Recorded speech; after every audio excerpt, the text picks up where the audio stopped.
Hello, ഇന്ന് നമ്മൾ ബാലൻ movie കാണാൻ പോയ വ്ളോഗാണ് കേട്ടോ. അപ്പം ഞാൻ ജൂഹിയുടെ വീട്ടിലായിരുന്നു. സോ അവിടെ നിന്ന് നമ്മൾ പെട്ടെന്നൊരു പ്ലാൻ ചെയ്ത് രാത്രി 9:30 ഷോയ്ക്കാണ് പോയത്. ഞാൻ ഈ വീഡിയോ എഡിറ്റ് ചെയ്തുകൊണ്ടിരുന്നപ്പോഴാണ് ശ്രദ്ധിച്ചത് ഞാനും തന്മയും ഏകദേശം മാച്ചിങ് ഡ്രസ്സാണ് ഇട്ടിട്ടുള്ളത് എന്നുള്ളത്. പ്രീ പ്ലാൻഡ് ഒന്നും അല്ലാത്തതുകൊണ്ട് എല്ലാവരും അത്യാവശ്യം തിരക്കിൽ തന്നെയായിരുന്നു. അതുകൊണ്ട് ഇറങ്ങാൻ നേരത്ത് കുറച്ച് ഹരിബറിയായിരുന്നു, എക്സെപ്റ്റ് അജിത്ത്. അങ്ങനെ ഈ തവണ നമ്മൾ മൂവി കാണാൻ വന്നത് ന്യൂക്ലിയസ് മോളിലാണ്. സോ മൂവിക്ക് മുന്നേ എന്തായാലും ഫുഡ് കഴിക്കാൻ നിർത്തി നമ്മൾ മെഗ്ഡിയിൽ കയറിയിട്ടോ. നമ്മൾ കഴിക്കാൻ കയറിയപ്പോൾ തന്നെ ഏകദേശം 9 o'clock കഴിഞ്ഞിട്ടുണ്ടായിരുന്നു. 9:50 നമുക്ക് സിനിമയുള്ളത്. പിന്നെ ഈ കാണുന്നതൊക്കെയാണ് നമ്മൾ വാങ്ങിച്ചതും കഴിച്ചതും. ഫുഡൊക്കെ കഴിച്ചു കഴിഞ്ഞാൽ നമ്മൾ നേരെ തിയേറ്ററിലേക്ക് പോന്നു.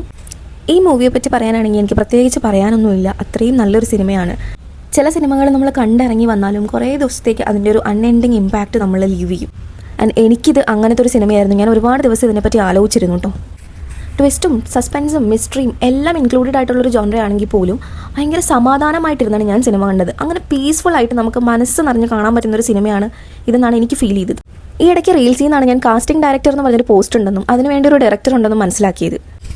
ആ ഒരു ജോലി ബാക്കി എല്ലാത്തിൻ്റെയും കൂടെ ഭംഗിയായിട്ട് ഗണപതി ചെയ്തു വെച്ചിട്ടുണ്ട്. ഒരുപക്ഷെ ക്യാരക്ടേഴ്സിൻ്റെയും കൂടിയാണ് ഈ സിനിമയുടെ ഭംഗി. കാണാത്തവരുണ്ടെങ്കിൽ എന്തായാലും ഇത് തിയേറ്ററിൽ തന്നെ പോയി കാണോട്ടോ. മസ്റ്റ് വാച്ച് മൂവിയാണ്.